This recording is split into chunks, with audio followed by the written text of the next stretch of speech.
B J پی کی زیر قیادت جو سیاست ہو رہی ہے، آپ محسوس نہیں کر سکتے کہ مسلمانوں پر کس طرح سے ناروا سلوک کیے جا رہے ہیں۔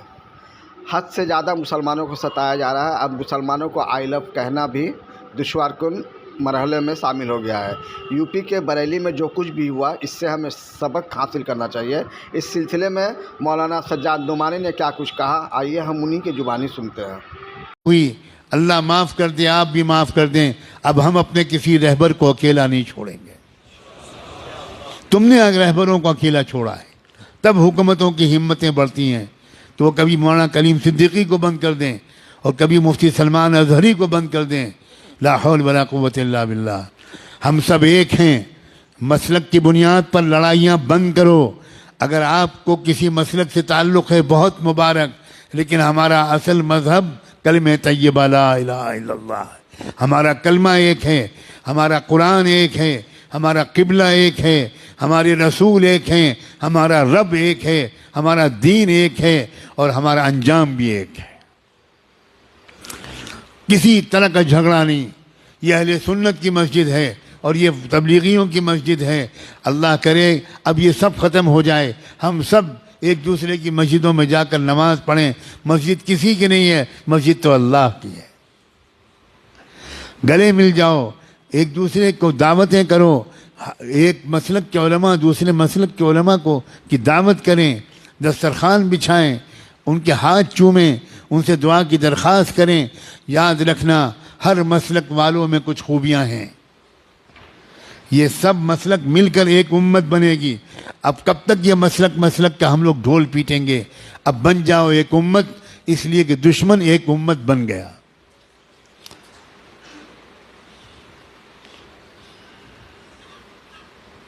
قرآن نے اعلان کیا ہے، والذین کفروا بعضهم اولیاء بعض الا تفعلوه تکن فتنة فی الارض وفساد کبیر۔ کفر کی طاقتیں ایک امت بن گئیں، ایک قوم بن گئیں، ایک جماعت بن گئیں، ایک سنگٹھن بن گئیں، ایک تحریک بن گئیں۔ آپس کے اختلافات انہوں نے ختم کر کے ایک ہو گئے وہ تمہارے خلاف۔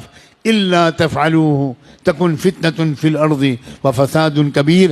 اگر تم بھی ایک نہیں بنو گے، اگر تم ایک دوسرے کے مددگار نہیں بنو گے، تو یاد رکھنا تمہاری اس بدماشی کی وجہ سے، تمہاری اس بدفعلی کی وجہ سے پوری دنیا میں فی الارض فتنة و فساد کبیر، بہت بڑا فتنہ و فساد پھیلے گا تمہاری پھوٹ کی وجہ سے۔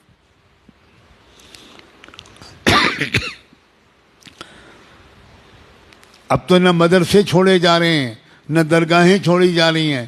مدرسوں پر بھی بلڈوزر چل رہے ہیں، مسجدوں پر بھی بلڈوزر چل رہے ہیں، اور درگاہوں پر بھی، مزاروں پر بھی بلڈوزر چل رہے ہیں۔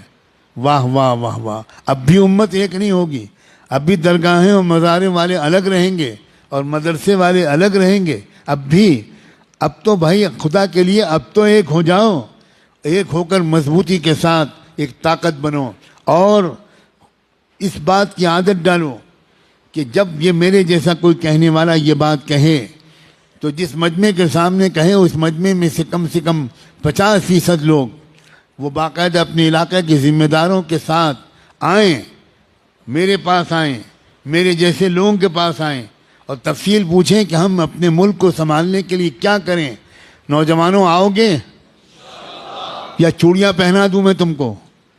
میں چوڑیاں بھیجوں؟ میں سچ کہتا ہوں میرا دل بہت دکھا ہوا ہے، بہت دکھا ہوا ہے۔ اور مال والوں، اپنے مال کو شادیوں میں خرچ کرتے رہو گے؟ بتاؤ، جواب دو۔ شادیوں میں خرچ کرو گے یا قوم کی حفاظت کے لیے خرچ کرو گے؟